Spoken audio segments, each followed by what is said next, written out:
time where we get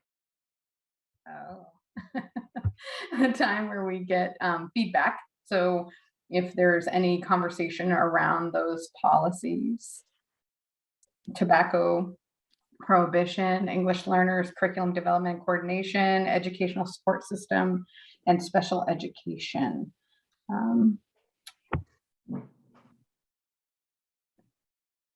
If there are no questions or comments, I'd entertain a motion. Make the motion. Okay, Mort made the motion, so I'm going to take a roll. We'll start with Sarah. Aye. Amy. Aye. Rick. Aye. Mort. Aye. And I am an aye on that first reading. Okay, so that brings us to public comment. So we'll take a moment to see if there's anybody from the public that would like to speak. Again, I'd like to say that this is exactly what it says. It's for the time for public to comment and for the board to listen. And then after the comments from the public, we'll move on to the rest of the agenda. Is there anyone from the public that would like to speak? So I don't see anybody in the emergency services building. You've got one visitor online, Jared Valancourt, and he messaged me and said that they are not speaking tonight. So unless there's something different at public safety, I think you're good to go. Okay. All right, thanks. So next, that brings us to the school spotlight, and it looks like Kelly, you are on tonight. Do I have rights to share? You are about to. I am. Okay. So before I share my screen, I wanted to one of the things I wanted to show tonight, or the Hey, Kelly, can you speak up just a whisper? I can barely hear you. okay, is this any better?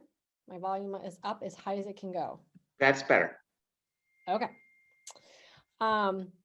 So what I wanted to share with you tonight was some work that we have been doing here for the last couple of years. It was actually work that we started just pre-pandemic, which seems like forever ago. And we've kind of continued to work on that. So, you know, we talk about MTSS, our multi-tiered systems of support, and that is work that everybody is doing. Both in academics and in other areas, including behavior and social emotional supports for students. And we've been working on that in all areas. But the area that I wanted to highlight for you tonight is some of the work that we have been doing around the supports for students regarding behavior and also social emotional. And I don't really like to use the word behavior because absolutely everything is behavior, good, bad, or indifferent is all behavior. And we tend to really associate something negative with that.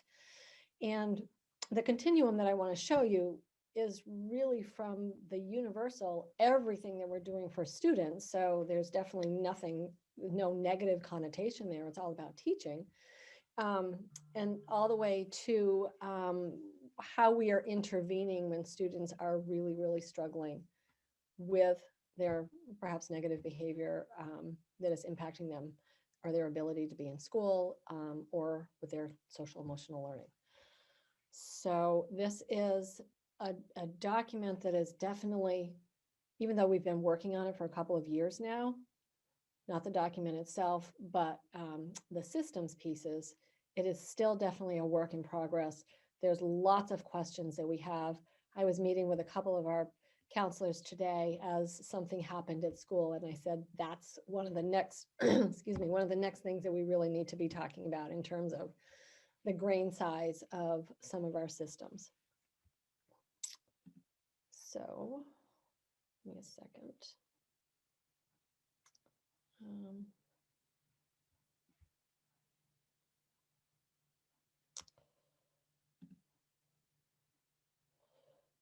Why am I struggling?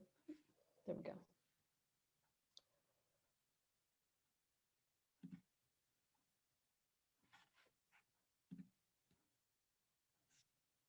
Okay, can you see this? So can you see what I have in? Are you able to see what I have? Yeah. Okay, thanks. So I took sort of a model from some work that we have been doing with Jen Patnode around our academics. And we've really made this shift, not just we here, but we, I think collectively, with this idea of a pyramid model of tiers of supports for students. And we've really shifted, or 3 tiers of supports for students. And we've really shifted to this 5 sort of layer or 5 level model. Both of these green columns are universal. So I'm going to walk you through, I'd like to walk you through each of the columns, because in each of the columns, it really highlights some of the work that we've been doing at some of the individual systems pieces. So levels 1 and 2 are really that universal level. Everything that is taught in the classroom is happening here in this light green. The darker green, a little bit more intensive work, but still at the classroom level. So I'd like to just start with this one and go through. So we spent in like January, February of 2020, just before we left in March, we were doing some pretty intensive work as a staff, identifying our school-wide expectations. And we created a matrix. I'll sort of show that here. Be respectful, responsible, and safe. Those are 3 pretty common expectations that schools have. And then we identified all of the learning areas within the building and came up with some pretty consistent or concise expectations for what that would look like in each of those areas. That was some of the work that we actually didn't finalize until early this year. It took a lot of iterations of that to really get to where everybody was had both a say and thought that they were things that we could consistently teach and support with students. Well, one of the things that we've done this year is we've focused on different areas of those school-wide expectations. So for a little while, we chose a couple to begin with that we thought would be real quick wins with kids. So, you know, what does it look like to be in the hallway? What does it look like to walk in the hallway? And, you know, you would think that would be kind of a pretty easy one, but to have all students across the school really be consistent and respectful with what that looks like, and adults, took a little bit of doing, and it was just getting everybody again on the same page. So thinking universally, you know, where are we at with all of those areas within the school? For our social and emotional learning, all students in the building have some very consistent social emotional learning, both through the zones of regulation and through second step. And those, you know, that happens both with our school counselors, our behavior team, and with our classroom teachers. So it's not, those social emotional instruction is not left to just the counselors or the behavior team. It's really as part of the universal strategy is something that everybody is consistently doing and reinforcing with students. Communicating with parents. And this isn't necessarily in a particular order. So parents, it's not that parents fall third, it's that parents are a consistent part of our universal strategy. So communicating with parents, both about positive behaviors, positive things that they're seeing in the classroom, and even with minor infractions. I'm not going to click on this document, but this is a list that one of my behavior specialists developed that is just a very, very extensive list of strategies that teachers can access if they might be struggling with some student behaviors in the classroom, things that we implement just school-wide naturally. So for example, how to take a break, or consistent consequences or logical consequences, things that we would just implement across the school. And in some cases, just sort of a laundry list of things that teachers can access as well.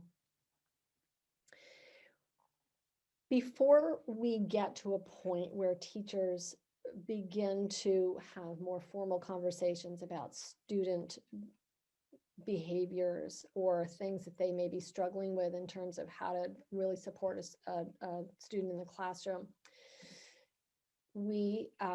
teachers access this document, and this document is, it's a plan, but it's really a plan for the teacher.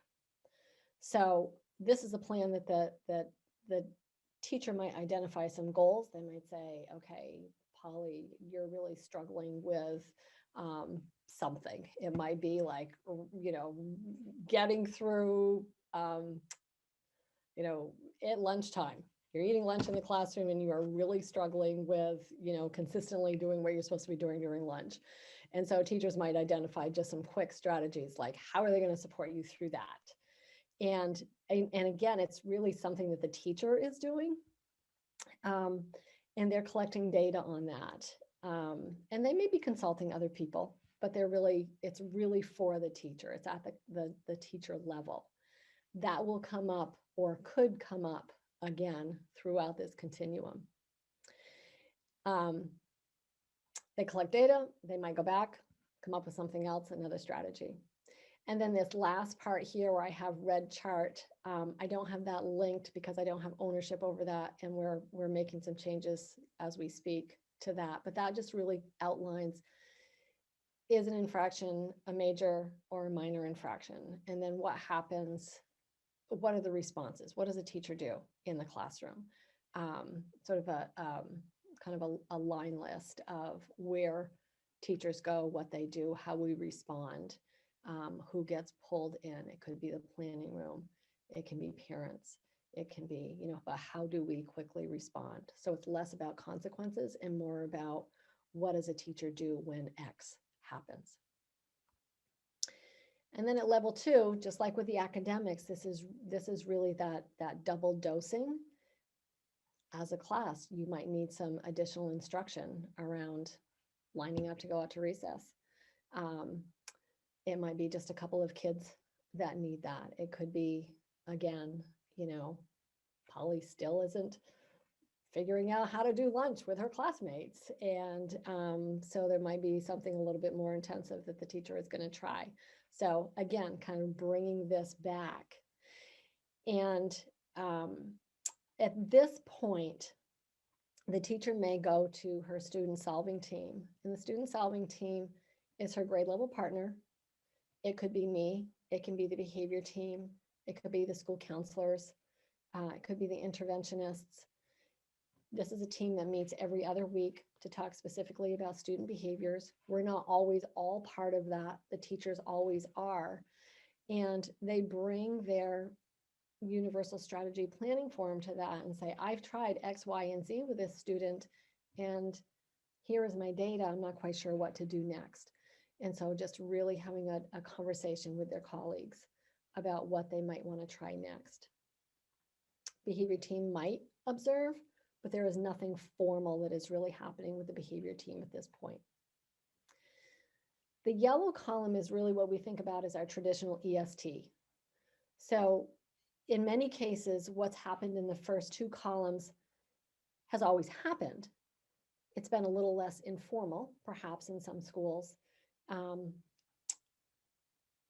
The EST process is now part of this whole continuum for us. It's not its own sort of standalone process at this point. So this is when we start to get the real just right team together. It could be still some of the same people from the student solving team. It's definitely going to be the classroom teacher. We're going to bring the behavior specialist into that. It's probably going to be, well, it definitely would be me that would be part of that. It could be the school counselors that are part of that. So we're really trying to do some deeper problem solving here.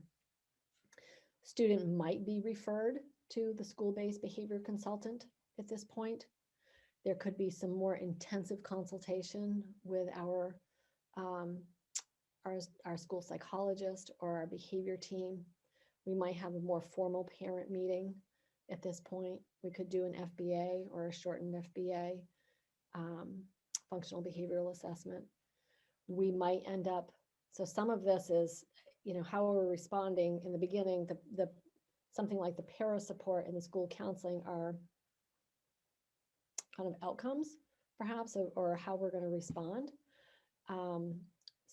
Para support does not necessarily always mean one-on-one. It could be we're just having somebody maybe to help the child with some self-regulation, adding in some school counseling. So we're just increasing the level of supports for students.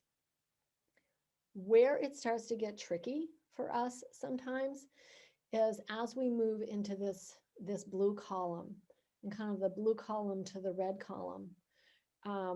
Sometimes we have students that just really struggle with responding, and it's not always, we don't always have maybe the staff or the responses that we need to have. Maybe this is kind of the place where we need to also really tease out some of our systems, because this could be a place where a student starts to have some very intensive behaviors or some intensive social emotional needs for some support. This could be a place where they need much more counseling than what we should be providing at school, but there's not a lot of counselors right now that children can access.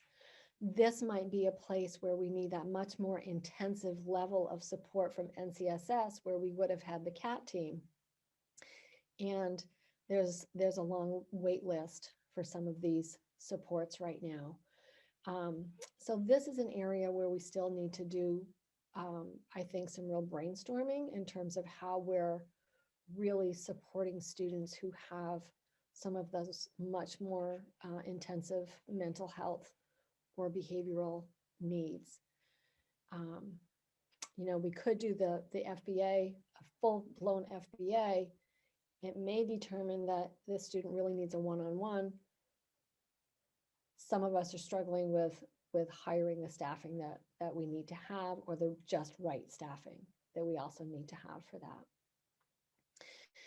And then level 5, which just like with academics, in academics, this would really be that intensive special ed layer or level.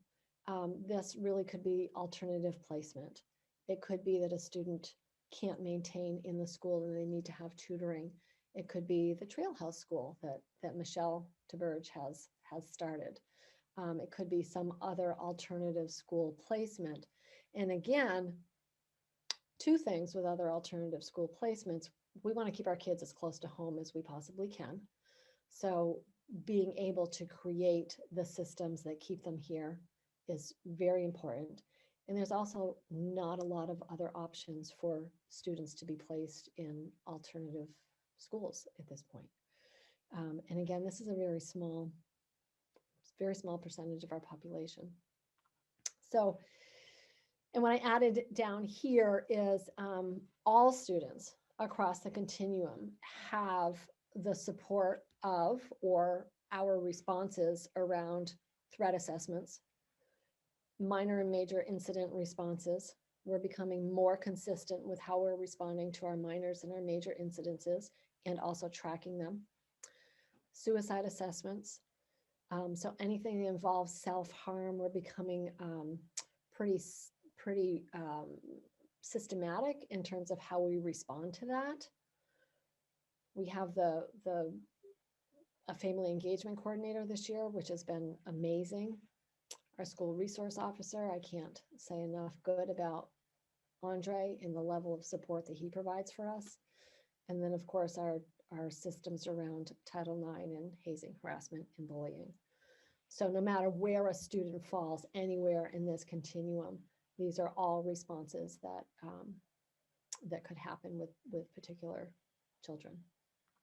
So that's a level of work that we're doing right now. This document itself represents a tremendous amount of work at different systems within the school. And, you know, just still continues to be a lot of work that we still need to tease out at, I think, different grain sizes. That's it. I love how, like you said, concise. It's very concrete. Like particularly when you opened up the school-wide expectations. Like I love how, you know, I could see where if somebody was coming in to teach in your school for the first time, or might be unclear of how you used to do it versus how you do it now. It's very laid out, very clearly. I like it a lot. And it looks like that and it feels like that, and often it is, but often it also isn't. Often there are those, like, it's impossible to list everything, right? It's impossible to list absolutely everything, and then all things that children could do and how we respond in all of those situations. So as things come up, we're continually trying to really refine all of those systems pieces and how we respond. One of the areas that is always an ongoing concern, I talked about this blue column, but anytime students, I mentioned the mental health pieces, and anytime students threaten themselves or others, those are always just situations that we have become very, very adamant about having some pretty clear responses to those, and they're not all of equal level.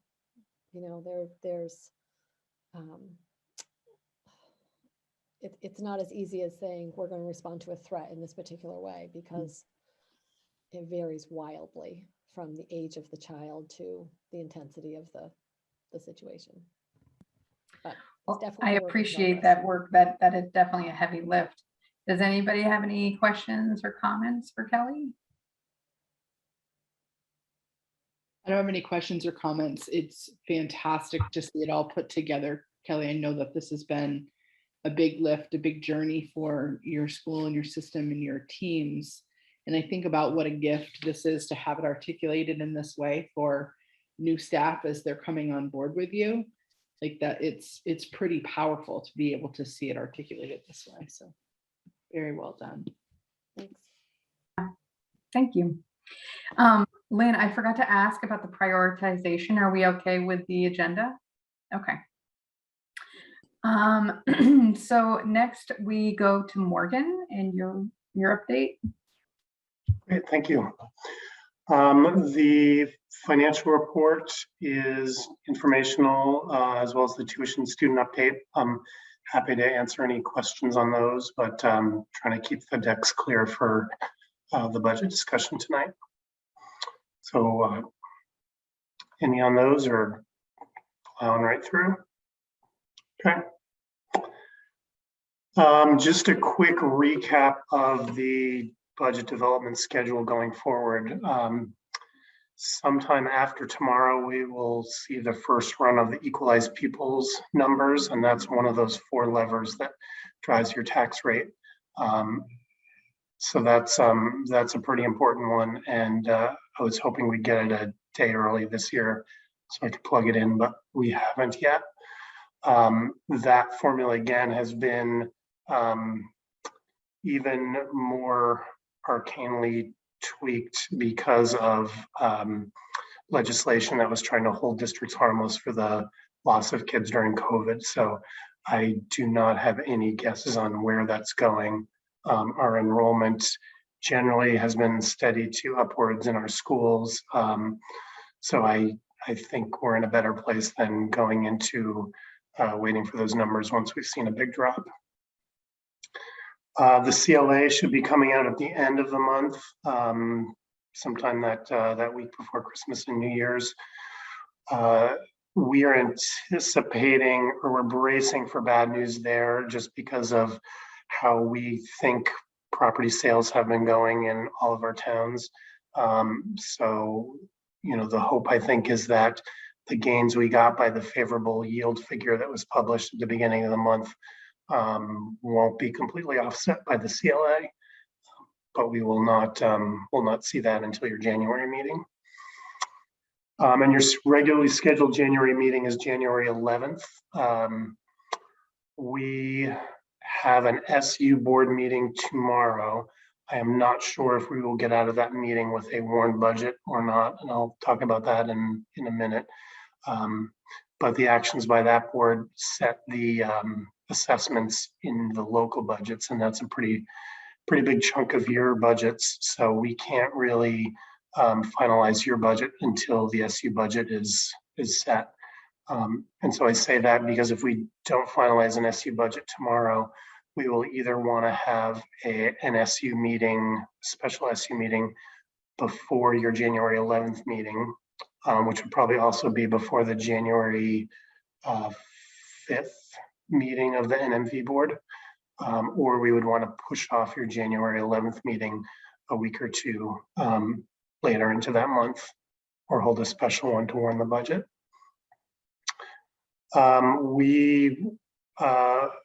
Board petitions for folks who are running again are due on January 24th. Those can go either to Billy Joe at the Enosburg Town Clerk's office, or they can go to me. And we need to warn your budget by January 18th. So that really means that if we do need to push off your January 11th meeting, we only have about a week to do it. So any questions on the timeline? Okay, I'm going to do a screen share.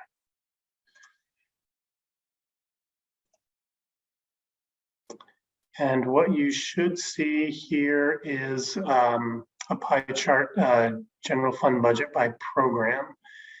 And this is one of two charts that we put in the materials that we send out to voters and put in the town packets. This one is breaking up your general fund budget by sort of large categories. So this outer blue ring is the money that you spend on direct instruction. So that's the main bulk of your budget. And then these smaller rings here are, there's a little slice for summer school. There's the green slices for special education. Yellow is athletics, and that red slice, I believe, is co-curricular. And those, teeny little wedges are getting not enough real estate even to warrant a title on this chart, it turns out. This, I think, is helpful to put in perspective kind of those big categories of where you're spending money. And I'm happy to tweak this if people have suggestions. If nobody wants it, we can leave it off, but I do recommend keeping that in there in the stuff we send out. Hey, Morgan, you got central services in there twice if you care.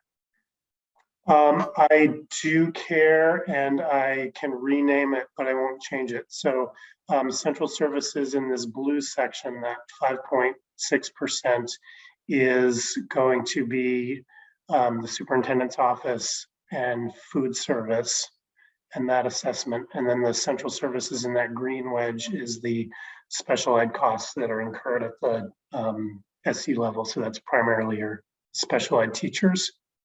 But I can tweak those titles to make that a little clearer. Anybody have anything else on that chart? Okay. The second, Morgan, the other Yep. thing is, if actually, I don't even know what they mean. So like if you put something out there, maybe name it other than instructional support and student support, because I don't really know what that means, I guess, either. Okay. So you might need to rename that. Okay, can do. The second pie chart, which should be up now, looks at the same budget, just divides it a little bit differently. And so the blue is the amount of money that you spend on people. The yellow is the amount of money you spend on services, and the red is the amount of money that you spend on stuff. And I think this one is probably more useful or more important because I think there's a concept out there of how we spend our money and our time in schools that's pretty radically different from reality. And so when you have people who say we can get that budget under control if we just didn't spend that much money on pencils, you can see that this red slice is really the only part of the budget that's spent on stuff. And most of that is going to be eaten up by utilities, so your light bill and your oil bill and things like that. Really, what drives these budgets are the people that we have in them. And so I think these categories are probably a little easier to understand. It's a little more intuitive, but I can I can try to look over this through those eyes. And then if anybody, when you're looking at these at home, has suggestions on how to relabel, please send that my way.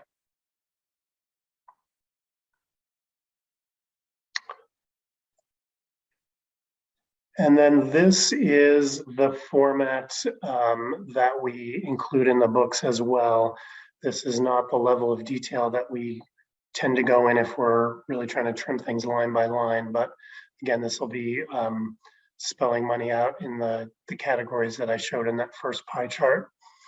As I tipped in the email that I sent out to you today, I was unable to print out the line by line detail and the detail in terms of the number of positions before Power School closed things down because of a security breach. So I will get that to you as soon as they open things up again. But I think what I'll do is I'll kind of walk you through the categories on this chart and try to answer questions along with the principals, but we can give you sort of the big picture on where things are going and some of the big changes. I'm going to leave that up for a second, and I just want to talk briefly about Act 173 with you. I think folks who are on the SU board have heard this quite a bit, but folks who are only on the district board maybe haven't had an opportunity to have this conversation. And so what, from a budget point of view, what Act 173 has done is has changed the way that special ed funding is going to come down, presumably in FY23, although they've kicked that down the road a few years and potentially could do it again. But up into and including this year, we were basically in a reimbursement model. So we would spend money and we would get a portion of that money back for special ed costs. The state is moving to a block grant model so that we are going to get a certain amount of money to spend on special ed based on the number of kids that we have in school. We will be talking to the SU board about this over the next couple of months, and I think overall it's a fair system, and it's definitely going to be beneficial for us in the long run. But there are going to be some bumps in the road getting to that place as we go through a couple-year transition.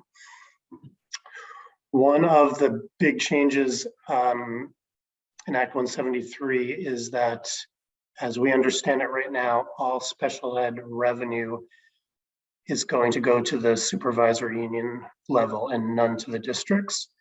In the past, when special ed was moved to the district level, some SUs were basically given a carve out where they were allowed to keep their paraeducators at the local level.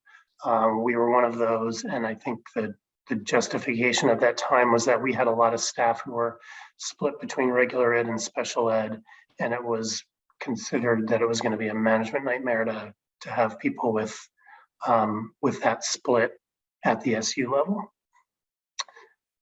With Act 173, that's going away, and so we're having conversations with principals now around how we handle that and what we do with paraeducators. So we could leave all paraeducators at the district level and say none of them are going to help us draw down this special ed block grant. Depending on how big that block grant grows, that may or may not be a problem.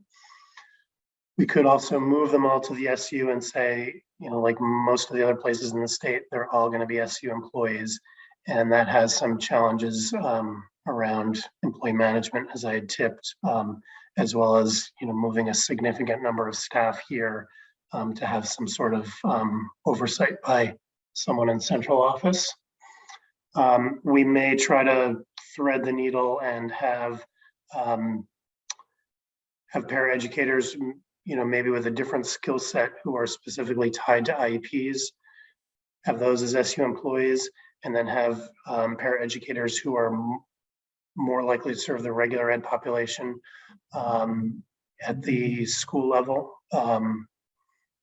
And we're kind of having those conversations now.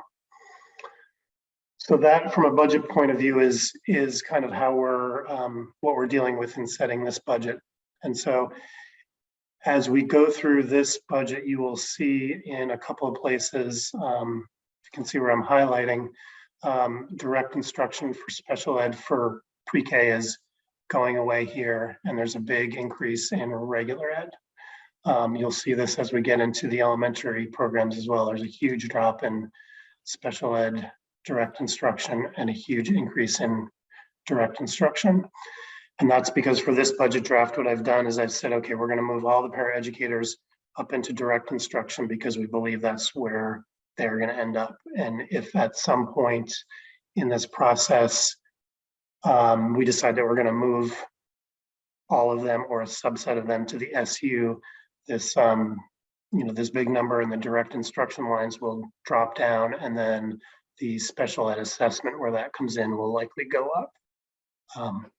So as you see some of those big swings as we walk through this budget, a lot of times that's what's going on in the background. So I know that's fast and that's kind of convoluted. Are there any questions on that? I just want to say, for those of you on the SU board, I'm going to be going into the 173 changes in more depth tomorrow, and I think that'll help you to understand some of those pieces, along with weighting study and just some reference to the rule change. It's all connected, the special ed rule changes as well. So the other thing that we'll be talking about at the SU board level, which isn't going to impact this budget as far as I know, but it'll impact later budgets, is the pupil weighting study, which was part of Act 173. But basically what it has done is the state has recognized that, since Act 16, Act 68, the formula that they have used in order to weight different students differently, which feeds into that equalized pupil number, has not really been based in research at all. And so they've commissioned a group to do some studying, and this group had proposed kind of shifting those weights around. So really weighting different types of students more than they have in the past. Because of where that formula appears to be going, it's likely that both of our districts are going to see a lot more revenue coming in for the same tax rate. You may have heard conversations in the news about kind of winner districts and loser districts. By that definition, our districts will both be winners, and that we'll stand to see more money coming in for the same tax rate in future years. I'm hoping that we can remind people as they try to slow walk the implementation of this, that really if we're going to gain $1 million through the new formula, the other way to look at it is that we've been shorted $20 million over the last 20 years. And instead of slow walking it, maybe we should be talking about how to rectify that historical shortening. I think the whole premise that we don't want people to lose sight of is that when the reasoning behind the weighting study is to get us closer to the place where educational opportunities and outcomes are more equitable across the state of Vermont, and it shouldn't be as dependent as it is right now on the zip code that your child lives in. So it's trying to right some of that in terms of the way education is funded right now. So Morgan's not wrong that there's definitely pushback, because there are going to be people who are going to feel that sense of we're losing. But what he's saying in the inverse is that they've been benefiting from the way this law was written for the past couple of decades.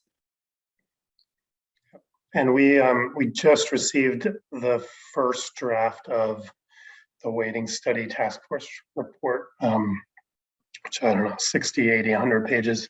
I did a quick walk through it, and they have basically put two similar proposals to the legislature. One is to implement the weights in the weighting study, which would leave the way we fund education largely unchanged, but it would kind of rectify some of those past errors or past problems. The other system that they proposed would move more towards a block grant program. And so instead of getting to count every kid who's in poverty 1.5 times instead of one, let's say, you would get a extra block grant for all your kids in poverty. And I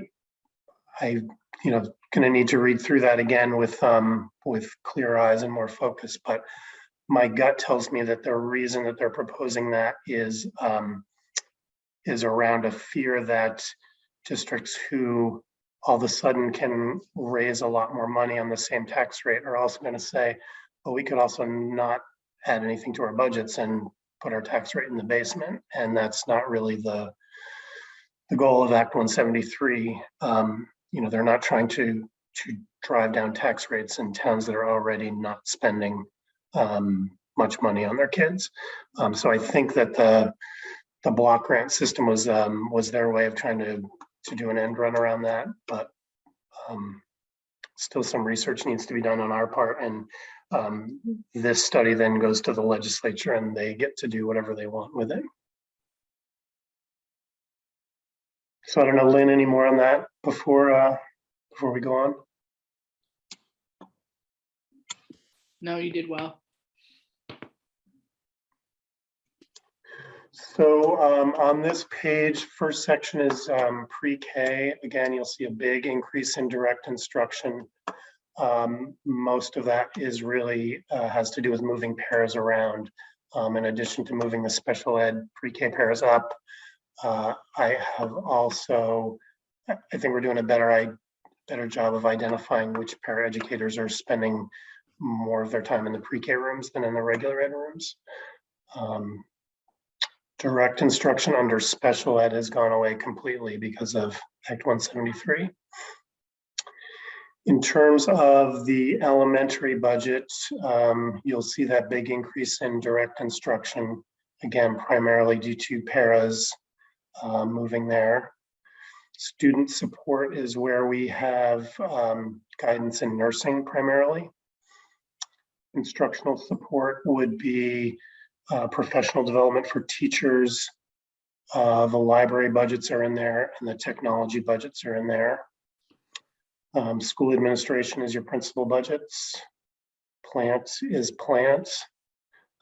Transportation is really co-curricular and athletic transportation and mileage reimbursement. So things at really the most basic building level.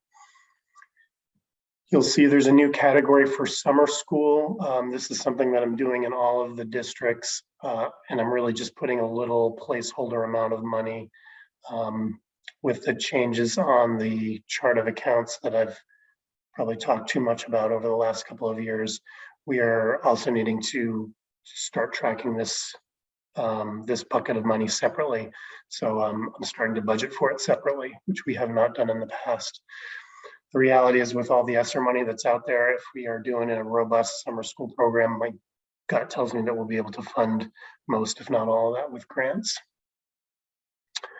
I have left a little bit of money at the elementary school level under special ed direct instruction.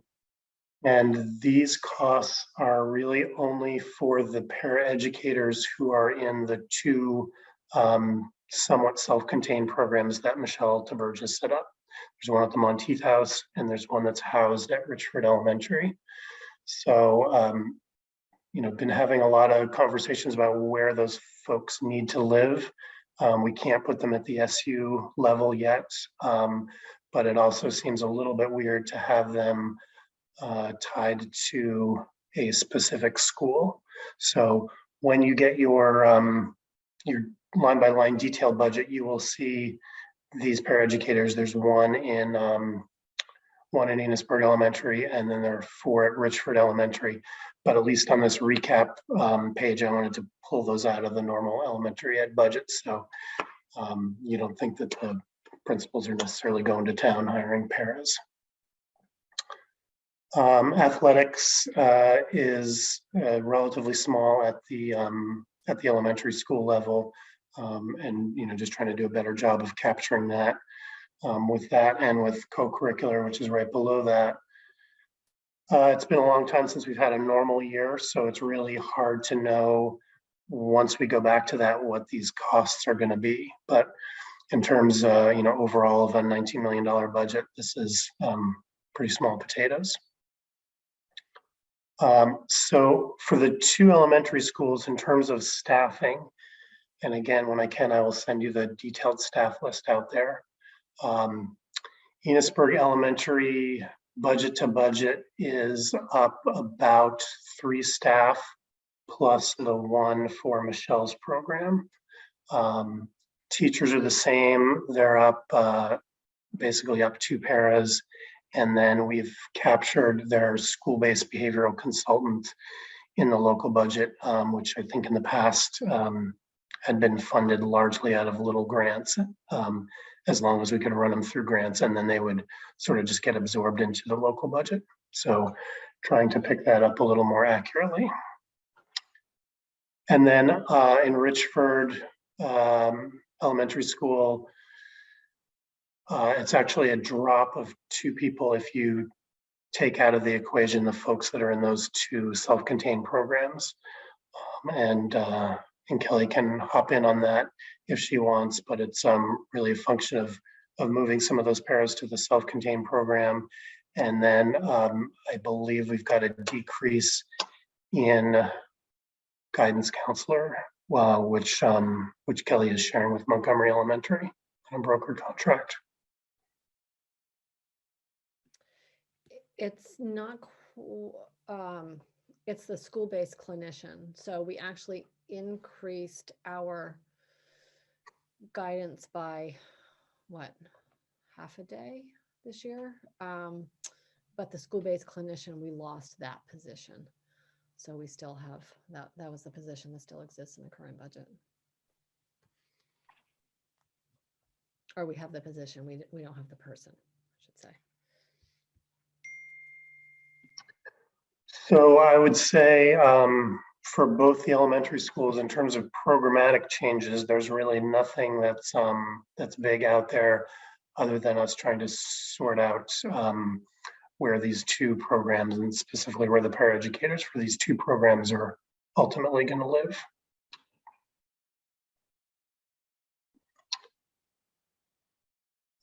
In the secondary schools, the high school budget is the rest of the second page. Again, you'll see direct instruction going up a huge amount here and a big offset from special ed, so those paraeducators moving up. Student support, again, is guidance and nursing. Instructional support is technology, library, and professional development. School administration, what it sounds like, plant what it sounds like. Again, transportation is a small amount, and I've moved some of that, you can see, is really going down to athletics and co-curricular, which is really where it should live. Debt service, there's a little bit of a jump up, and the reason for this is we saw a big decrease last year. The Vermont Bond Bank goes out when it can and refinances those bonds that have been funding our school funding projects. And to the extent that they get a savings on that, they push it back to the districts. They had to push back a pretty significant drop to us in your budget last year. So last year you saw a huge decline in that line, basically because that big bond payment is coming to an end pretty soon. I believe this is the last year we're budgeting that $400,000 payment. So they needed to give us that savings in 1 year rather than across the next 5 or 10 years. So that pops up this year. And for those of you who are around next year working on this budget, it's going to be happy times because that 400,000 is going to go away. And then at the bottom of this page, well, we've got, I added some summer school, and then we've got athletics and co-curricular there as well. In terms of staffing at Enosburg High School, there's a drop of, it looks like 1, 2, 3.5 people. There's basically one teacher and 2 paras are the declines. And the high schools, the two high schools in the tech center had a little bit of kind of moving deck chairs around with some of the positions and where we funded them in years prior and this year. We had a Nate's a special educator at the tech center last year was at the high school halftime. They're back to the tech center full-time. Nate hired Levi Irish full-time to replace a halftime person, but we're parting her out to the two high schools as well because she's doing some work not specifically tied to the tech center. So there are little pieces and parts moving in there, but the decline is primarily due to a para and a half and one position. At Richford High School, in terms of teacher positions, budget to budget, there's an increase of about 1.5, and then an additional para-educator. The other movements there are pretty small. I know that part of the teacher movement is in terms of capturing someone who is partially CFP funded and who has been, the rest of their money has come out of the local budget, even though we hadn't been budgeting for it each year. And Beth can maybe chime in on the other increase. But again, I think at both the high schools, there's no big programmatic change. It's just that year to year kind of tweaking of positions as people are coming and going. So it wasn't a teacher, Morgan. It was Alyssa Valander, our middle school guidance counselor. We Right. had, so Richford Elementary School and Richford Middle School, I added that and it was funded out of consolidated federal grants. And she has moved full-time to the middle school, and I put her in the regular budget because when she was hired, she was doing stuff like restorative practices and things that could be grant funded, and more she's doing direct services with students. So it's equal to what Enosburg Middle School has, a full-time guidance counselor. We just put it in the regular budget to more accurately reflect where it should be.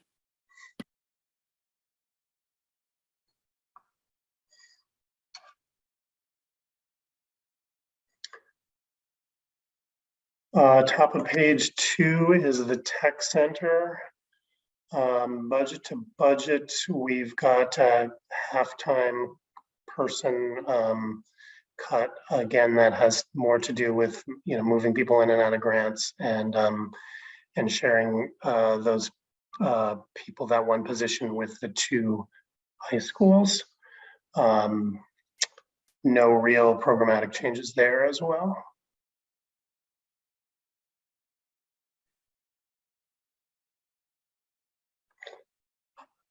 Post-secondary is adult ed. Again, this is a little bit of stipend money that we put in there to help cover some admin time for running the program, which is done outside of the school hours for Brenda's contract.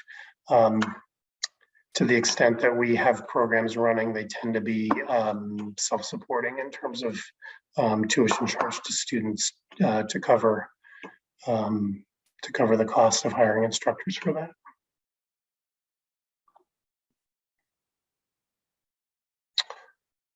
District-wide, still a lot of moving parts here. Direct instruction is largely the tech center payment that we have to book from Enosburg High School and Richford High School to Cold Hollow, and then that'll be offset by revenue.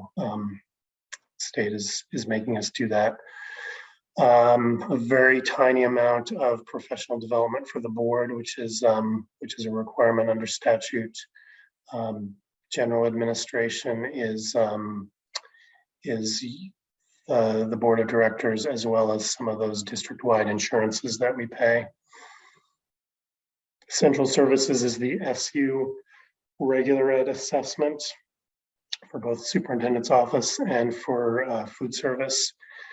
That number is still very squishy, and I'll talk about that in a couple of minutes. But I've just pulled over the number from last year as a placeholder at this point. Plant is a little bit of money that we put in there to cover the Monteith House. To the extent that those costs are going up, we will need to figure out a way to bill Michelle's program for that. Transportation is the transportation assessment for bringing kids to and from school. That's also a placeholder at this point, and I would anticipate that that's going to go up. And then debt service in this section is interest for short-term borrowing. We've had issues with one of your towns in the last couple of years about getting tax payments in time because of when the grand list is lodged. So we tend to have to borrow money right up front at the beginning of the year. And this covers the interest payment on that. Pulling out after school separately, this is the district-wide contribution to the after-school program at all 4 schools. And then the last number on this page is the special ed assessment. Again, that number is still very fluid. And I'd like to say we will have it dialed in by the meeting tomorrow night, but we won't. I would be lying if I said that. And so that's the end of this overview budget. I'm happy to take any questions, and then I can kind of talk about the moving pieces at the SU after that, and just to let people know what we're waiting on there. Hey, Morgan, I don't know if you're going to do it later. Can you give me the 30-second summary on the healthcare insurance negotiation thing, if you know it, if you read it? Yes, pretty much status quo. Folks who are on teaching contracts aren't seeing that huge of a change. No change to their premium. I think the HRA, HSA is drifting down a little bit. For folks who are not, who don't hold a teaching license, to the extent that they had a better copay that was grandfathered, they start losing that by 1% or 2% a year. And those HRA and HSA costs, district costs, are drifting down as well. I'd say overall it's good if you're an employer and not as much if you're an employee. But it was, when the two sides went to mediation, they were actually fairly close. And for those of us who paid too much attention on this, the real question I think was out there was whether you would be able to access an HSA on the gold plan, which I think would have been beneficial to employees and would have helped drive down premium increases in the future. And that one did not go through. Did you want more seconds or less seconds than that, Rick? Just the last 10 seconds actually were the most important, but okay. Thanks. So in terms of setting the SU budget and the SU assessment, I'll take transportation first. As folks on the SU board know, we're doing this transportation study that is looking at our transportation routes with a lens to fixing some inequities or perceived inequities that we have. And that's largely around who can access pre-K programs, who can access the after-school programs, and to the extent that the SU is providing transportation to your 2 high schools, does everybody in NMV have the same access to both schools, which we don't think that they necessarily do. So they will be looking over that and presenting some recommendations to us. I cannot imagine that the recommendations that they present are going to cost less money. And so the SU board is going to be in a position where they're looking at, okay, it's going to cost X $1,000 to give transportation to all kids who want to access pre-K. Is that something that we can do? X thousand dollars to expand pre-K to the after-school program. Can we do that? How are we going to handle these routes for high school kids when somebody from Bakersfield really can get to Enosburg High School in time, but can't get to Richford High School in time to access education? The SU board is going to have to be comfortable with a % increase, both for programmatic and then also for what the cost will be if we do have to go and bid this out, given where gas prices are going and certainly labor prices are going. So that's one unknown. The second unknown is the SU assessment. My gut tells me that we'll get pretty close on this. The one question that we still have is that we've got this district-wide facilities director position now. We, in the last budget, proposed half of him going into the SU budget, and then we're going to try to get the first basically year and a half, so this year and the first 6 months of next year, funded under one of the ESSERs. We think we can make that argument because much of his focus now is on improving HVAC in the schools, but that is a grant application we're not even allowed to submit yet. So there's some uncertainty on whether that's going to go through or not. The SU board potentially could say, we're not willing to take the risk, put all of them in there. The SU board may say, that's fine, leave it as is, and we should be able to get that number pretty close to an actual pretty quickly.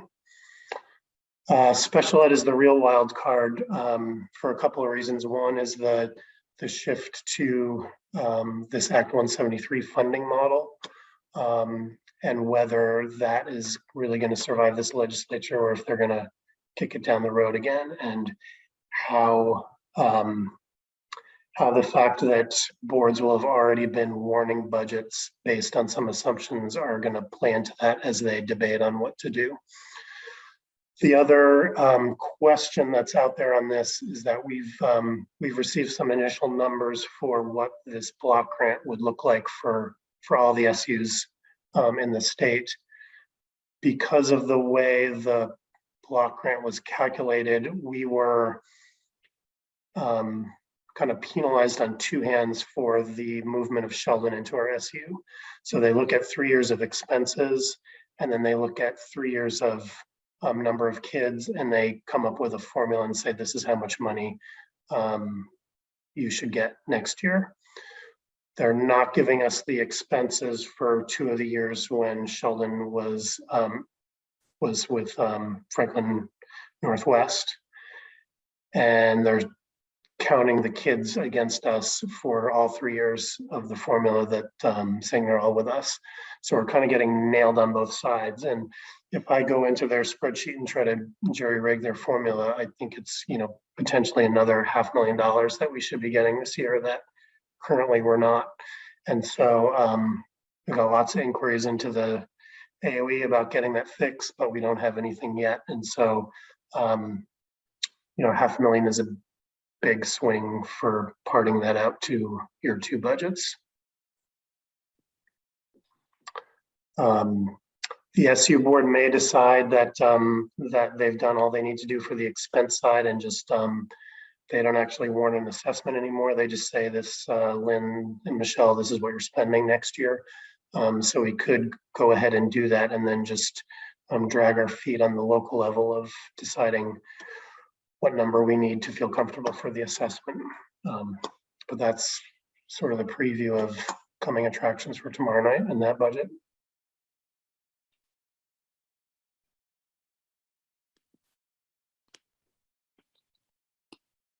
Are you got, what else do you got? Anything else or? So I don't have anything else. Next month really will be your first look at revenue. And if we get CLA numbers and equalize pupils relatively quickly, what I may do is just send out by email that section that walks you through the tax rate, just so you can see what you're looking at. The challenge on the the Enosburg Richford side is that such a big chunk of change comes in for high school tuition that when you tell me you want to change the high school budget on the expense side, it also changes the revenue side because either we're sending more or less money out in terms of tuition bills to NMV. So it's this one's always a little bit harder to nail down, but if I can get something defensible out to you before the end of the year by email, I'll certainly do that. Otherwise, what what the next few weeks look like are, I'm going to react and Lynn's going to react to any course corrections you want to give us tonight in terms of primarily people you want to add or people you want to take out or programs that you want to change. I did get a detailed draft out to principals last week, and so to the extent that that they've looked at that or that I've said something tonight and they realize that I've accidentally cut somebody out of their budget, they will certainly let me know and we'll put them back in. I believe I've captured all the column movements, so I'm pretty comfortable in terms of where teacher salaries are going to end up. Health insurance is as good as it's going to get, knowing that people are going to be switching health plans, as they have life changes, and it's hard to budget for that. But I think at this point, SU assessment and high school tuition revenue and some of the other revenues that Nate gets that we haven't seen yet are really the big movers. Okay, I think I have a 2 cents to add about you're having that conversation about where the parish should land. And I like the idea about if it's a kind of a one-on-one and in their plan that it sits in the SU, while other paras, because we use them for food service or whatever, sits in the school. But I also am a little conflicted because it's so fluid so often that they can move at a month's notice, and that might be a management logistical nightmare. So I gave my 2 cents, but I don't know if it did anything. Yeah. I think we could learn from other systems, because honestly, we're one of maybe a handful of systems that have this to contend with these changes, because everyone else did it when we had to bring special ed into the centralized budget. So I think that, if we do that, we'll reach out and figure out how it was managed. Yeah, and I will say that I've reached out to some of my colleagues once this kind of realization hit that we got to figure this out this year. And I think what I found out is that it doesn't work great either way, and that people who have moved them have those management challenges that you're kind of tipping to, Polly, and obviously the ones that haven't are having the challenges that come with that. So it's if there was an easy answer, we wouldn't be having this discussion. We'd be telling you what we were going to do because it was easy. True story. Anybody from the board have any questions or comments before we move on? Morgan, did you put any, or is there any, or did the principals put any any smaller capital improvements into this budget anywhere? There are no capital improvements in this budget. And one thing that I believe I've tipped you in the past is that we ended 2019, 2020 in a great position. And your voters thankfully put $500,000 of that surplus into a capital reserve fund. So we do have that.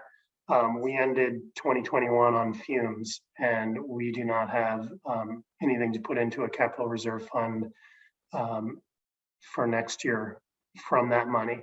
We certainly could build something into the budget, and a lot of systems do that. I think systems who, because they don't have this tuition kids swing. So imagine if there was a full merger of both sides, you would be having a almost $40 million budget, but you'd be hitting that budget pretty exactly every year. Those systems can build in that whatever it is, $250,000 or $500,000 a year in terms of the capital reserve fund.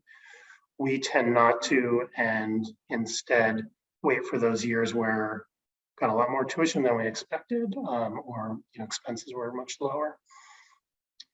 I think because we don't have that capital reserve potential to play with, when we sit down in January and we start looking at the impact of the yield on the tax rate and whatever comes through on unequalized pupils, if we see an opportunity then where we say, what, we should put, we can put 200,000 in, and it's, we're still going to be able to go to the voters with a flat tax rate, all things considered. I'm happily add that in there, because I think what we've found with just the first 3 weeks of Vern being on the job is that as he's developing this capital needs plan, it's going to be pretty long. He's identifying a lot of needs that have never come up to risen to our level, and I think we are definitely doing a great job maintaining the schools with what we have, but we have tended to shorter our capital buildings. And so if you want to add something at the last minute, Rick, I think that's great. But in terms of this draft of the budget, there's nothing in there. Okay, it was just looking, I was hoping that it might be one of those years where it looked like, we might be able to maintain a flat tax rate, and then maybe add a little bit for some capital improvements. Yeah. Yeah, I hope we can too. And then of course we've got that big bond payment going away, I believe next year. And so that's another opportunity where if that 400,000 comes off the budget, you've got an opportunity to put a portion of that into a capital reserve fund. There's still a potential for some of the infrastructure money to be targeted towards school projects as well, Rick. Is there really? Because I looked all through that. Well, I didn't look all through that, but I looked through what had passed so far, and I didn't see anything targeted at schools. There is stuff in there though somewhere. I have not read it myself. We were told last week in my AOE meeting with Secretary French, he pointed to that was still a potential.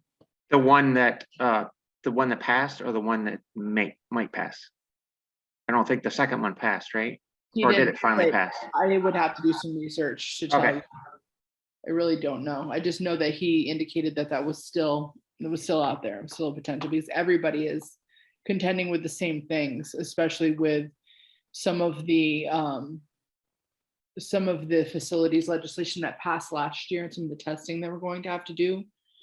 There are going to be schools that are going to have to contend with some big capital improvement projects as a result of all of that testing.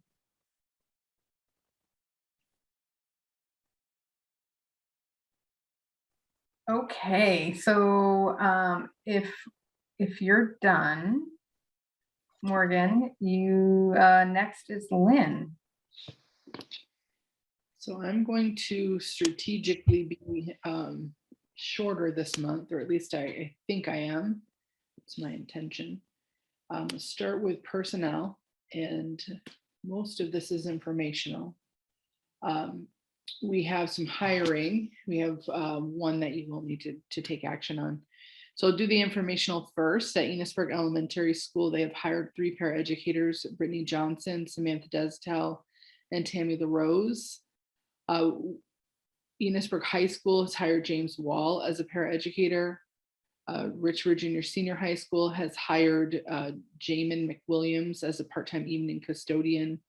Melinda Jerry is working as a long-term middle school English sub, and Wesley Kempton will be filling in for the long-term humanities substitute teacher. So the one hiring that the board will need to take action, I'm sorry, nope, this is informational, wrong board. I'm in my tomorrow night's board. So informational for you, Emily Richard. She will be moving on her tomorrow night as a special educator at the Monteith House. So that's something we'll talk about tomorrow. In terms of resignations at Enosburg Elementary, we had 2 paraeducators, Destiny Holmes and Kayla Rye. At Enosburg High School, Robert Thompson resigned as the custodian, and Jamie Whitehead has resigned as the front desk person. Her resignation is effective December 31st. Richford Elementary, Sonia Holmes is the pre-K teacher, effective November 15th. So I think for that one, you will need to take action on Sonia's to accept her resignation. Do I have a motion to accept the resignation? I'll make the motion. Rick made the motion. I'll take a roll. Amy, Aye. Mort, Aye. Sarah, Aye. and I'm an I, so moved. I'm an aye Can I too. get the effective date of the resignation? 12/31/21. And Rick did an No. I as well. I'm Oh, wait, sorry. no, I'm sorry. 11/15/21. I was looking at the wrong date. And that's Sonia Holmes. Thank you. Did you miss somebody, Polly? I did. I missed Rick. I apologize. But he did it. He yelled in an I. Okay. So we do have 3 retirements from the system. So we have Marcia Blanco, who has been a longtime digital media teacher at Cold Hollow Career Center. She's been there for 13 years. We have Nelson Murray, who was at Enosburg High School. He, I think Nelson originally retired from BFA Fairfax, I want to say, and then came to us and has been working in that part-time PE role at Enosburg. And he thought he was going to retire last year and changed his mind. And now he's decided this is the year. So he's going to officially retire at the end of the school year. And Peter Matthews, the longtime music teacher at Richford Junior Senior High School. So you have 3 retirements to act upon. And then I have 2 requests as a result of those retirements to discuss. So if you want to move on the retirements first, that would be good. A motion? I'll make the motion. Mort makes the motion. I'll take a roll. Rick, Aye. Sarah, Aye. Mort, Aye. and Amy. Aye. And I'm an I, so moved. Okay. And then you have a request from Marcia Blanco. Marcia has been working for 13 years in FNESU. She has a letter that she just pointed out. She's definitely a hard worker. She pointed out that she's 2 years short for the retirement benefit in the master agreement, and just made the point that she goes above and beyond and often works beyond the contracted day, first one there, often last one to leave, and wondered if the board would consider waiving those 2 extra years in the master agreement for her. I need more info. So So let me back up first, because we made some changes in the master agreement the last time we negotiated. So we shifted away from the retirement benefit to a longevity bonus. So we started giving that longevity bonus for everyone after they'd worked 5 years. So they didn't, because a lot of times people were leaving right before the 15 and they never got anything. So we just passed that the last time through. So Marcia has not benefited from the 5-year or the 10-year, but she also has not made it to the 15, because when we passed the longevity bonus, we grandfathered in people who were beyond their 5th year, who would have missed that first one, I believe. So we don't have any precedent for giving people more credit.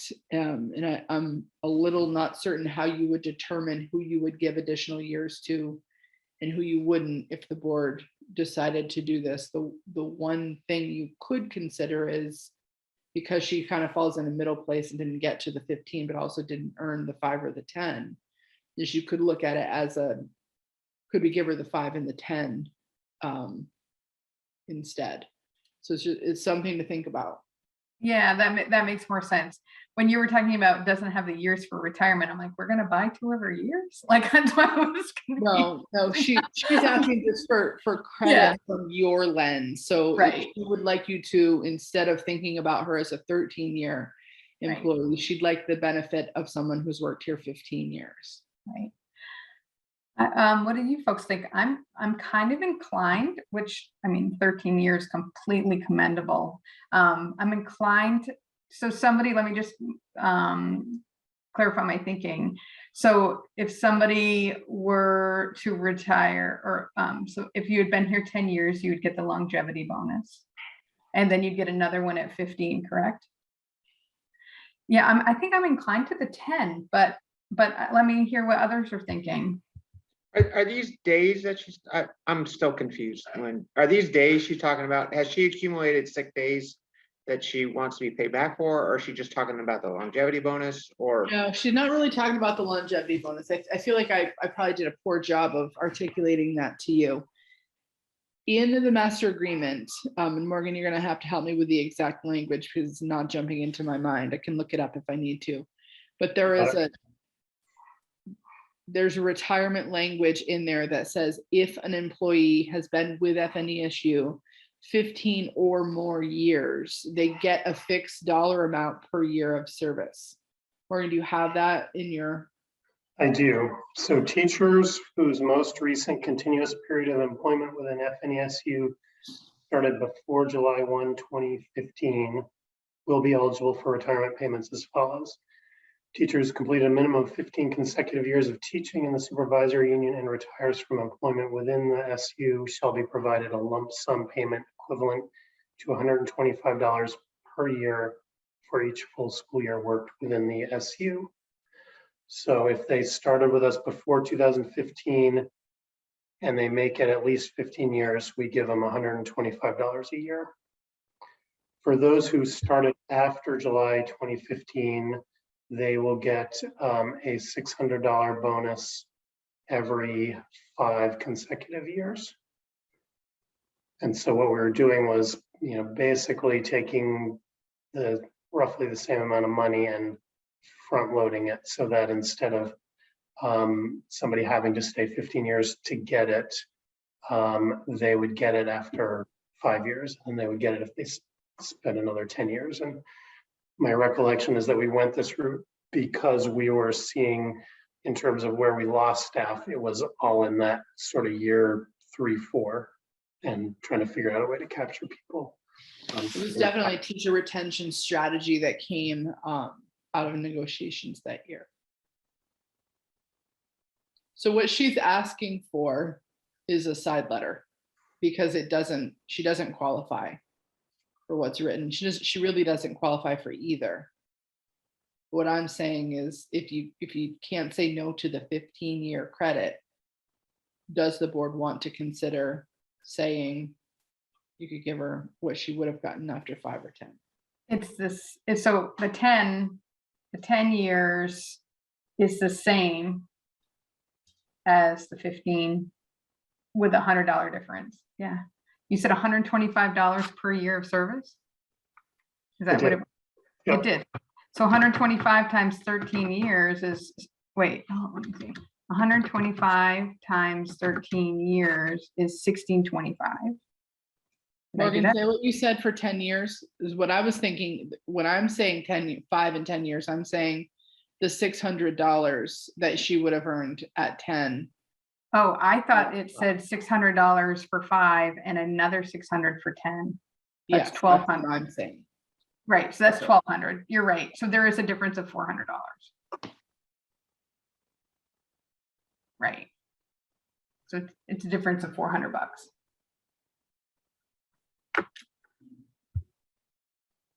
So I think one of the things you just need to think about, if you're tempted to go with the 15-year, like allow her that 15-year benefit, you'd really have to think as an organization about how are you determining that metrics of who would you give that to and who wouldn't you give that to when they were getting done before the 15-year mark.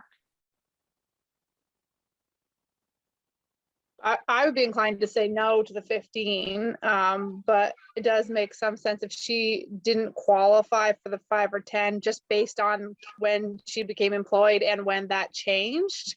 For me, it would be logical to look at those, but I'm not inclined to look at the 15.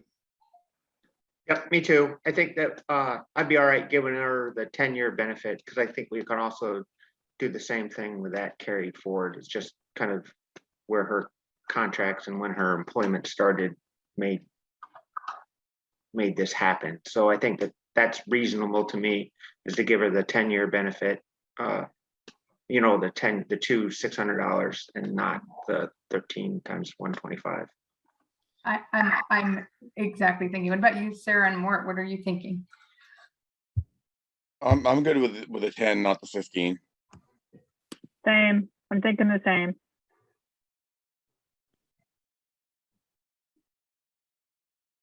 Okay. So, Morgan, we're probably going to need a side letter for that as well. Yep. So I think you need to direct me, make a motion to direct me to work with the union to develop a side letter. To pay her that. And again, Did we come up with something when we did the contract negotiation for these people? Or maybe we just talked about it for this group of people that was gonna kind of be in the middle here a little bit? Or not? Do you remember? I don't think so. I don't think so. I think we just grandfathered as of that date. That would still be available to them in the end. Okay.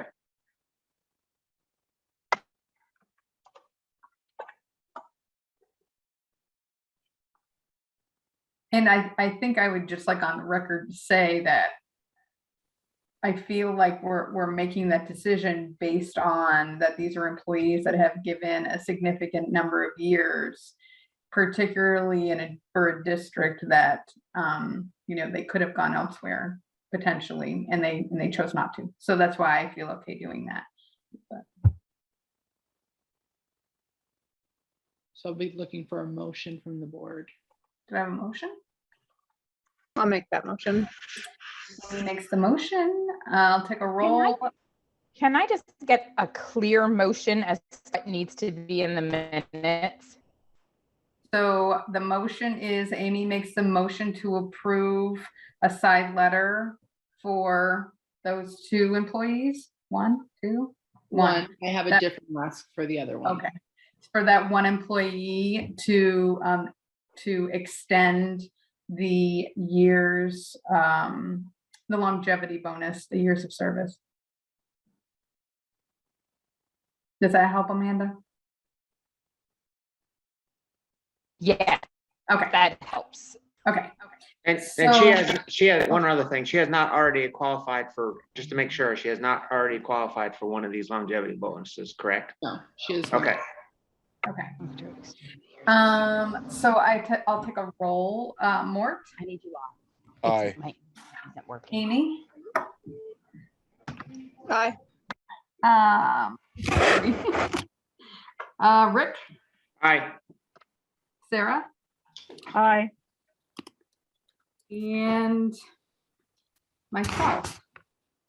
I'm an I. Did I forget somebody? No, so moved. Okay, next. Okay, so Peter Matthews has been the music teacher for a long time. When I did the pre-meeting with Kevin Blaney prior to this meeting, he had mentioned, I think he's one of the last remaining teachers there from when Kevin was a student. So he is making the decision to retire. He missed the notification deadline by about 9 hours. So it was December 2nd, and he has made a request to waive that because he did notify me. I can attest that it was first thing in the morning on the 2nd. So because it's articulated that it's December 1 in the master agreement, I do not feel like I have the authority to waive that without going to you. So I'm asking for the board to consider waiving that deadline for Peter and still offering him the retirement benefit. I will make the motion. Rick has made the motion. I'm going to take a roll. Amy, Aye. Mort, Aye. Sarah, Aye. Rick, Aye. and I'm an I. Right, thank you. Open positions still, Enosburg Elementary School is looking for a paraeducator, behavior technician, and bus monitor. Enosburg High School still looking for health teacher, paraeducator, behavior technician, athletic trainer, custodian. And then next year positions, we're looking for a PE teacher and high school principal. Richford Elementary School, we're looking for a paraeducator, skilled behavior technician, certified tutor, long-term elementary substitute teacher, a teacher interventionist. Richford Junior Senior High School is looking for a behavior technician, long-term middle school English sub. Nope, we've filled both of those, correct, Beth? The English and the humanities sub, I think. Yeah, I've got those both filled. Okay. Part of the issue with us having to do the report so early because of the warning, things change before we actually get to this meeting. So here's another request. Melinda Foley has been filling in. She's been working as a health teacher. We got our provisional license, and this is something that we asked her to do. So this is a pretty solid expense for someone to add an additional endorsement. So Beth's welcome to add anything she wants here, but Melinda's been working really hard to complete this. Because she's on a provisional, she can't stretch it out and wait for tuition money in future years. So the request is that we grant the authority to pay for one additional course for Melinda to get that health endorsement, because we really we're required to have somebody with it. And that's been a position that's been hard to fill at Richford High School. Can I just add a little bit? There are very few places in the state of Vermont that offer that endorsement. I think right now the most common is the Higher Ed Collaborative, and maybe Castleton. I'm not sure if Castleton does anymore, but those would be the only places. And the classes are offered on a very strict schedule. It's like a 2 or 3, and like if she didn't take the classes in a lockstep fashion, she'd have to wait 3 more years, which wouldn't get her the endorsement in time for her to complete it within the provisional period. And so she is paying for at least 1 or 2 classes out of her own pocket in addition, but she didn't have enough money to do it again this spring. She paid for the one in the fall. So this would be really helpful for her to meet the timeline on the very strict schedule that the classes are offered within. Yeah, I mean, given the position shortage we're having everywhere, I think it makes sense to do. Anybody else?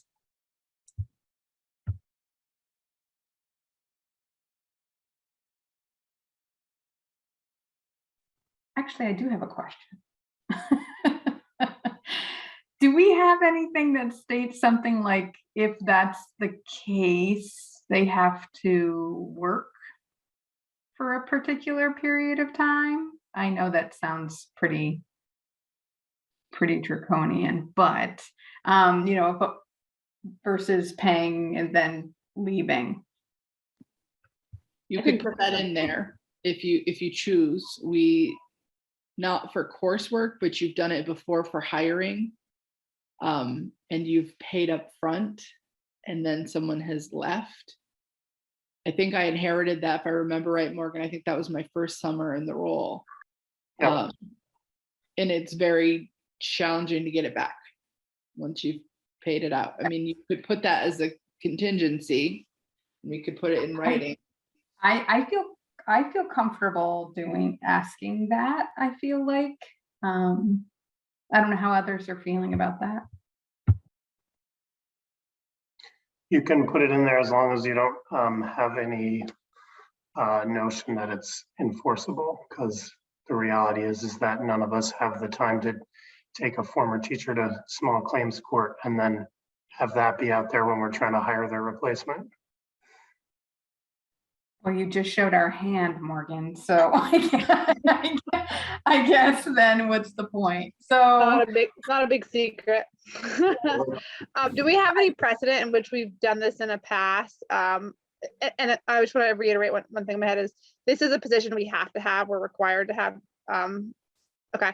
And have we done this in the past for anyone? So And yeah, what that look like? if we yeah, have? I think we don't do it broadly, but we've had cases in the past, for example, when when we were really struggling with our math scores, we have worked with Vermont Math Institute, VMI, and we've had people enroll in graduate programs there. And because our schools were identified as in need of improvement at the time in the area of math, we prioritized that in our improvement plan. And we funded an additional course for those folks who were in that particular program. So we've done some targeted approval, but not, we haven't broadly done it. We've made it really specific for areas that we've really needed. And I will say for health, one of the reasons this has been such a hard to fill position, and one of the reasons why Joseph has a health position and may still have a health position at the end of this, is just what Beth said. It's very hard to get the endorsement now, and that's what we're finding in a few hard to achieve licensing areas. It's tough. I feel like that should be part of the, because I know on some schools, mine included, where if it's a directed professional development or directed class, then the school pays for it. So anyway, do I have, what's that? It's something we could talk about. Yeah. Do I have a motion to approve, or is there any more conversation? I'll make the motion. Okay, Sarah makes the motion. I'll take a roll. Amy? Aye. Rick? Aye. Sarah? Aye. Mort? Aye. And I'm an aye, so moved. I am moving out to Morgan's station because my computer's about to die. Okay. I'll be in a sec. So next up on mine is principal search hiring timeline. So we have posted the position. We have a little more than a handful of candidates. We'd like to keep this posting running until just after the holidays, and then begin the candidate screening and start the interview process. So I have not created that timeline yet, but I will be sending that out to the board in the coming a bit here. So you can look for that in your email. And can you remind me, I think at the last board meeting, I'd asked if anyone was interested in participating in that. And I don't remember if any of you had said that you did or didn't. Because we can wait for a final round to come back to the board. It's totally okay in the screening process not to have someone on, but I guess reach out to me if it's something that you do want to participate in. Just write this note so I don't forget.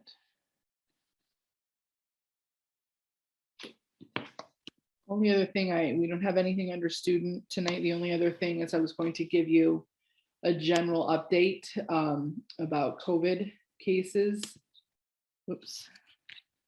I need to share my screen.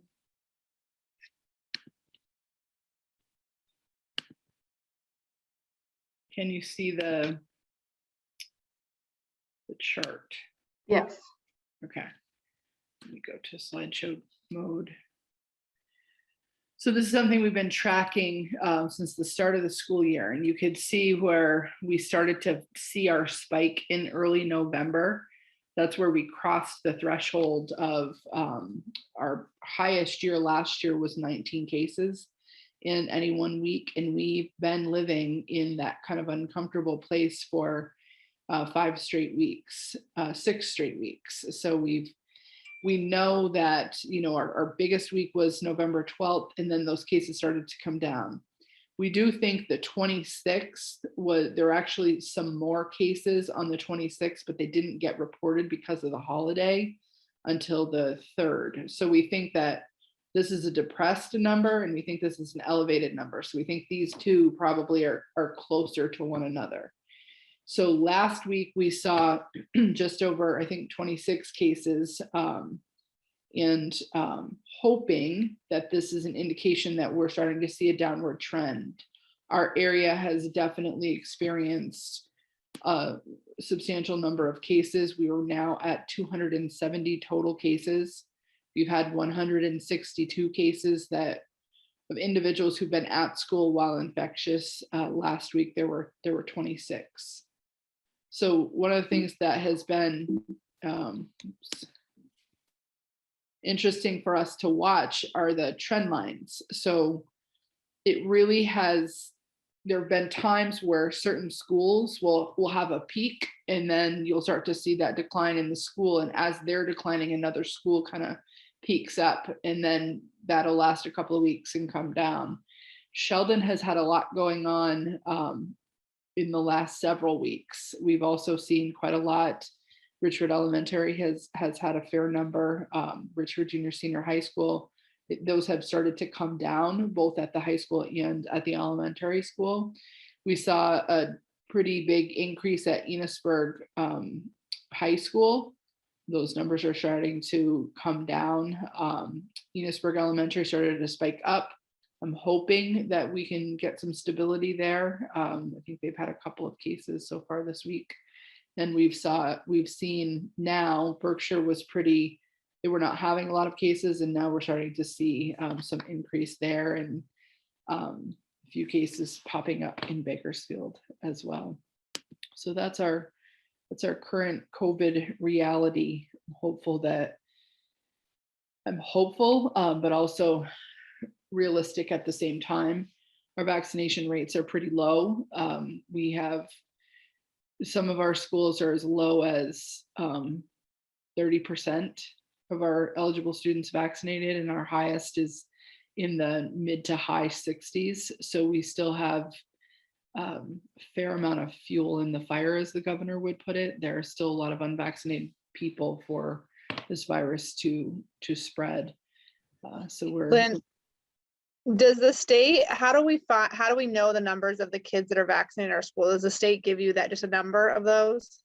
They don't actually. That was something that in the beginning of the year, when they started making the recommendations around, the 80% and the connection to masking and all of those, they wanted us to gather attestation forms from families and start gathering evidence of who's vaccinated and who's not. They quickly learned that wasn't a reasonable expectation, and we were not going to have accurate data at all. So there were some privacy HIPAA restrictions around nurses being able to see it. It's in the database that they have to go into that database because they have to do reports on immunizations for other things. It's something they've had to do for decades on, kids having the mandatory vaccinations. So they're able to see which students have had their COVID immunizations, and they'll be able to see boosters as well. So we weren't able to look at that until they received a waiver and they were able to do whatever they needed to do from the legal standpoint. So now it isn't automated. Our nurses actually have to go in student by student and calculate. So they've been relatively busy. So I'm not asking them for frequent updated information because I don't want to add anything to their plate right now. But I do suspect that we're going to be asked again sometime in the first of the year to let the state know where we are in terms of percent vaccinated, because the first time we did the report, we had no one at Enosburg or Richford Elementaries because none of their students were eligible. So now that we have this whole new eligible group of students, those numbers are going to change vastly, because anyone that has like a pre-K through 8, now we're going to be able to report out the eligible student number is going to grow substantially. So we might have been at 60 before, but now we have all these other students who are eligible. So that number could be coming down or going up depending on how many are getting vaccinated. So the numbers that you gave us are based on what date? Just past Thanksgiving, right at the Thanksgiving period. If you hold on 1 second, I can actually tell you the. And if a kid had 1 dose, they wouldn't be considered, they wouldn't qualify to be vaccinated. So I'm hopeful that there's quite a few kids. We went to the clinic at the high school and it was jam full of kids. That felt good. Yeah, I do think there are many people who are who are getting their students vaccinated, and there are, you know, others that are not. The numbers that we reported to the agency, I think it was just before the Thanksgiving break, Bakersfield was at 52%, Berkshire at 29%, Enosburg Middle 66%, Enosburg High School 64%, Montgomery 68%, Richford High School, junior senior high school 53%, Sheldon 57%. And there were no students at Enosburg Elementary or Richford Elementary. So that's our data. So I really am hoping that we're coming down, but the reality is we still have a lot of people who aren't vaccinated, and it's the time of the year where a lot of people gather. So we will likely still be contending with a fair number of cases after that holiday break. So the hope is that people will utilize testing and, you know, do what they need to do, as hard as it is, if they're exposed or if they're symptomatic as well. I'm really intrigued to see what your data reflects once the local clinics have passed their first dose and second dose, and how that impacts our local numbers. I am too, Amy, because I don't have a strong sense of what our K through 5 or 5 through 12-year-olds will look like. Sure. Because those clinics were packed, and at the same time they were closed sites, so they were pediatric only, but anyone from anywhere in the state could sign up. And we know that we have students who are getting vaccinated through their pediatrician's offices and, you know, at the pharmacies. And I think my interest is more is does the local option impact our numbers in a meaningful way or not, is more of what I'm interested to see, is offering it in a way that's approachable and for most families and their resources. Yeah. I think on the flip side, the other factor that we don't know how it's going to work yet is that for those K-8 schools, after Thanksgiving, a lot more kids became eligible for the vaccine. So initially that number was going to drop, and, you know, the hope is it works its way back up, but they may not all be up to the numbers that Lynn just mentioned. Right. That's a good point. Yeah, their N is going to be a lot larger when we do that calculation. Yeah. Does anybody have any questions around anything in my report? Anything about COVID? I'm all set, Polly. Okay, so we're going to go on to the principal's report, and we're going to start with Kelly. Did you have anything to add to your report? No, I don't. It's all information. Okay, thank you. How about you, Beth? Mine's all informational. Okay, and Jen? Mine's all informational. Perfect. Rachel? All right, nothing to add. Okay. Joseph? Yes, I have one thing to add, informational, under student learning and celebrations, that May Elander received this year's Vermont State Presidential Scholar Award. So we're very proud of her. She's a very excellent student, a wonderful human being, and we're just really happy that that happened. Yeah, congratulations, May. That's great. Can I add something? We got a presidential scholar too. Thank you, Joseph, You're welcome. for reminding me. Carly Archambault is our presidential scholar. That's awesome. That's great. And Nate?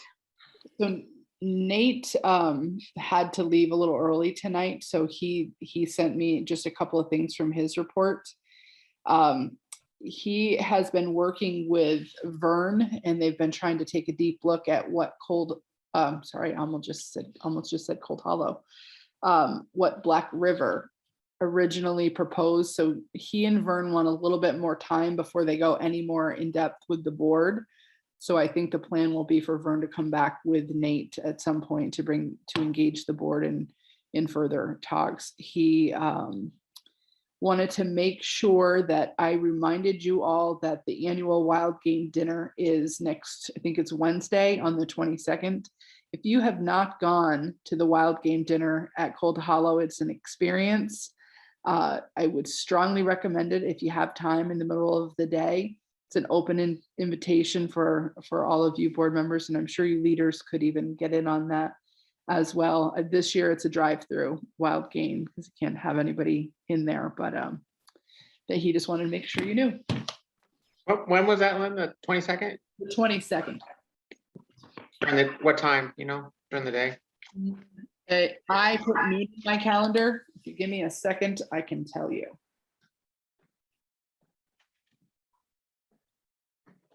It's been on my list of things to do.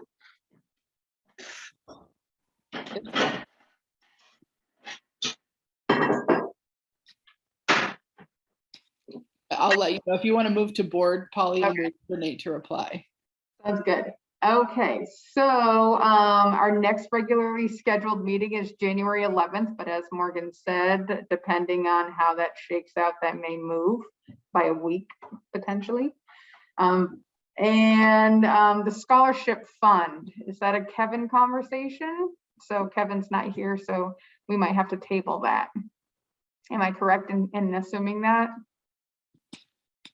Is Morgan still standing beside you? Yes. I That's am. The short story on that is that I had a meeting with Jim Corliss, who is looking to contribute more money to a scholarship program and also possibly trying to combine some of the little ones that we have to make them more impactful. And basically I put him in touch with the Vermont Community Foundation, thanks to an entree from Beth and Jay Nichols. And we probably meet again sometime in the spring when he can come back out here. But I think that that's going to gonna head in that direction. And so the hope is that we will be able to have a scholarship program that's a little more robust. And I think he will be supportive of that going forward. Good. All right, next is SU board representative report. So I'm going to go from memory. So Rick, chime in if I'm forgetting, but I remember the spotlight being Act 173, which you heard about tonight about the block grant for special ed. We had, oh, I forgot, we had a lot of public comment in the beginning regarding vaccines, equity topics, and as far as what was on the agenda, Morgan gave some numbers. I'm totally going by memory. Morgan gave us some updated numbers of where we were sitting at the time. As far as budget, what am I forgetting, Lynn? Rick? The rest of the agenda? The whole rest of the agenda, Polly. I'm trying to pull it up.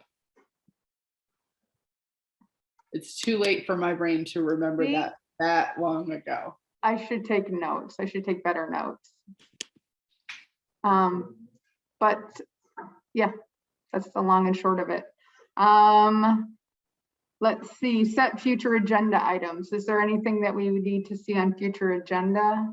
It sounds like a future agenda is going to be the conversation with Vern and Nate at some point, but that's not board business, that's their business, I guess. Anything else?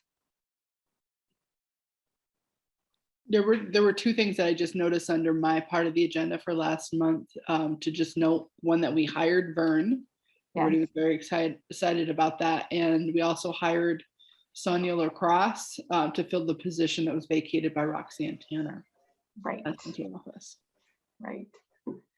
I do have one question for Morgan. Morgan, do you know if Vern and Nate were going to plan on trying to get something on the for town meeting day for Cold Hollow, or no?